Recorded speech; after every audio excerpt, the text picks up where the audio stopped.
अगर आप swing trading से प्रॉफिट कमाना चाहते हैं और समझ नहीं आ रहा कि कौन से स्टॉक्स को फाइंड करें, तो ये वीडियो आपके लिए है। Hello, welcome back to my channel trade with Monica. 90% beginners stock को चूज करने में गलती करते हैं और वो ये बोलते हैं कि उन्हें प्रॉफिट नहीं हो रहा।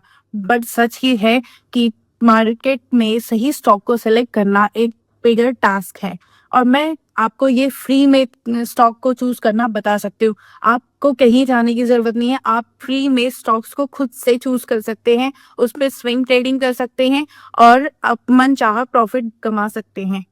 यू हियर द राइट, आप जितना चाहे उतना प्रॉफिट कमा सकते हैं विद द स्विंग ट्रेडिंग। मैं आपको सही तरीका बताऊंगी कि आप कैसे स्टॉक्स को सिलेक्ट कर सकते हैं फ्री में, वो भी एनएससी की वेबसाइट्स को यूज करके। एनएससी आपको खुद डाटा देती है कि कैसे आप अपनी रिक्वायरमेंट के हिसाब से अपने लिए स्टॉक चूज कर सकते हैं, ऑप्शंस यूज कर सकते हैं, फ्यूचर्स का और भी बहुत सारा डेटा है जिनको हम यूज करके हम अपना काम निकाल सकते हैं, वो भी फ्री में। Let's come to the screen. सबसे पहले हम आएंगे गूगल की वेबसाइट पर। जैसे कि यहाँ देख रहे हैं गूगल का इंटरफेस दिख रहा है, यहाँ पे हम सर्च करेंगे एनएसई। हमने यहाँ पे सर्च किया एनएससी। अब हमारे सामने एनएससी की वेबसाइट खुल करके आ गई है। यहाँ पर हमें पूरा डेटा दिखा रहा है। हम जाएंगे मार्केट पे। मार्केट पे यहाँ पे हमें टॉप गेनर्स टॉप लूजर्स दिख रहे हैं, जहाँ से हम पता कर सकते हैं कि आज मार्केट में कौन सा टॉप गेनर्स थे और कौन से टॉप लूजर्स थे। अब हम जाएंगे इंडाइसिस पे। हम जब इंडाइसिस पे जाएंगे तो यहाँ पर हमें सारे स्टॉक्स मिलेंगे। Nifty 50, Nifty next 50, bank Nifty, Nifty financial services, Nifty mid cap and more. हमें यहाँ पे सारे सेक्टर्स वाइज मिल जाएंगे। ये यहाँ पर हमें दिख रहा है कि ये सेक्टोरियल इंडाइसेस है। यहाँ पर निफ्टी ऑटो है, Nifty financial services, FMCG, IT, हमें सारे स्टॉक्स दिखाएंगे। अब हम अगर यहाँ पर आते हैं, यहाँ पे ये हीट मैप है, हमें ये पता चल जाएगा कि कौन सा स्टॉक जो है वो आउट परफॉर्म कर रहा है, कौन सा इंडेक्स जो है वो अच्छी तरीके से परफॉर्म कर रहा है और कौन सा इंडेक्स जो है वो बिलो लो है। तो ये निफ्टी 50 क्या है, इस टाइम ग्रीन्स में है। जो भी ग्रीन में है वो स्टॉक्स जो है वो अच्छे से परफॉर्म कर रहे हैं, वो इंडाइसेस जो है वो अच्छे से परफॉर्म कर रहे हैं। अब हम इंडाइसेस पे आएंगे तो यहाँ पर हमें लिस्ट ऑफ वो स्टॉक्स मिल जाएंगे जो मार्केट में अभी टॉप पे है। लेट्स सपोज हम इसमें से किसी भी स्टॉक्स को सिलेक्ट करते हैं। यहाँ पर उस स्टॉक्स का higher highs, higher low, opening, closing, सब सारा डेटा यहाँ पे दिख जाएगा। और ये भी दिख जाएगा 1 वीक में कितना अमाउंट, 1 वीक में कैसा परफॉर्मेंस हुआ है, मंथ में कितना परफॉर्मेंस हुआ, ईयरली और सारा कुछ यहाँ पर लिस्ट ऑफ डेटाज मिल जाएंगे।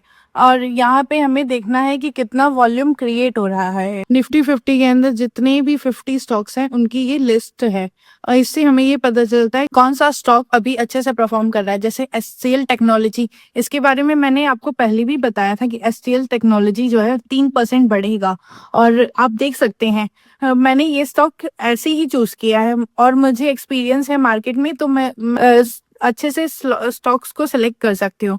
बट आप भी ऐसे सेम तरीके से स्टॉक्स को सिलेक्ट कर सकते हैं। आपको देखना है कि कौन सा स्टॉक सबसे ज्यादा वॉल्यूम में है।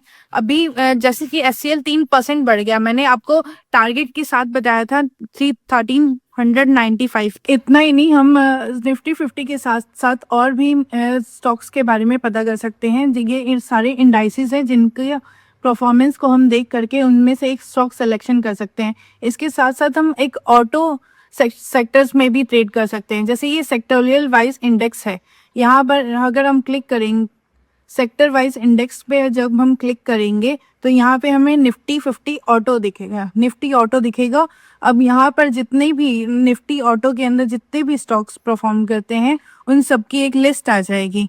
और मैंने एमएमएम के बारे में आपको पहले भी बताया था कि एमएमएम इस टाइम पे अच्छा खासा अपसाइड में मूव दे रहा है। बेसिकली हम स्टॉक सेलेक्ट करेंगे, क्लिक करेंगे एमएमएम पे और यहाँ पे हमें एमएम का डाटा दिख जाएगा और यहाँ पे हम क्लिक करेंगे तो एमएम का चार्ट जो है वो ओपन हो जाएगा। आपको सारा डेटा एनएससी खुद प्रोवाइड कर देती है। अभी फिलहाल एक बेस बन रहा है 2998 के आसपास का।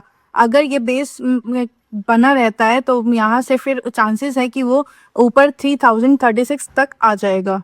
यहाँ से देख सकते हैं कि कौन सा स्टॉक जो है वो अपने 52 वीक से हाई या 52 वीक से लो पर है। तो यहाँ पे हम जाएंगे मार्केट डाटा पे फिर से। यहाँ पर हमें दिखाई देगा 52 वीक्स हाई लो, इस पे हम क्लिक करेंगे तो हमारे सामने लिस्ट ऑफ स्टॉक्स आ जाएंगे जो 52 वीक्स लो या 52 वीक्स हाई हैं, लोअर पॉइंट पर हैं। इसके साथ साथ हम ये चूज करेंगे कि इसमें कौन सा ब्रेकआउट है। ब्रेकआउट के साथ साथ हमें इनमें मोमेंटम देखना है और प्रॉफिट बुक करना है। ऐसे ही हम अपने स्टॉक्स को सिलेक्ट कर सकते हैं, बट हमें चार्ट्स को भी देखना होगा कि उनमें कैंडल्स में कितना वॉल्यूम आ रहा है, मार्केट में कितना वॉल्यूम है उस पर्टिकुलर स्टॉक्स को। यहीं पर मैं फंस गया। क्लियर ब्रेकआउट है या नहीं है, स्ट्रॉन्गर सपोर्ट है या नहीं है, और जो ट्रेंड है वो हमेशा अप ट्रेंड हो। हमें कभी भी गिरते हुए स्टॉक्स में नहीं पैसा लगाना चाहिए। अगर अपने लोअर लोज से ला रहा है, कोई भी स्टॉक अपना लोअर लोज क्रिएट कर रहा है, तो वो स्टॉक हमें प्रॉफिट नहीं दे सकता है। हमें ऐसे स्टॉक को चूज करना है जो अपने ब्रेकआउट के नजदीक हो, या फिर उनमें अपर ट्रेंड चल रहा हो, या फिर उनमें हायर वॉल्यूम्स क्रिएट हो रहे हो, क्योंकि जहां हायर वॉल्यूम होगा इंस्टीट्यूशनल बायर्स प्रोमोटर्स का वहीं ज्यादा इंटरेस्ट होता है। इसके साथ ही साथ आपको स्टॉप लॉस लगाना बहुत जरूरी है। चाहे आप इक्विटी में ट्रेड करें, एफएनओ में ट्रेड करें, ऑप्शन में ट्रेड करें, किसी में भी ट्रेड करें, आपको स्टॉप लॉस लगाना बहुत जरूरी है, वरना आपकी कैपिटल जो है वो वाइप आउट हो जाएगी। आपका हार्ड अर्न मनी आप क्यों फालतू में किसी भी को देंगे। ऐसी डेली स्विंग ट्रेडिंग्स वीडियोस के लिए चैनल को सब्सक्राइब करें। कमेंट में ज़रूर लिखें स्विंग, तब मैं आपको एक लाइव एग्जांपल में ट्रेड करके दिखाऊंगी कि किस तरह आप स्विंग ट्रेडिंग से पैसा कमा सकते हैं। Trading is for smart working peoples, not for hard working peoples.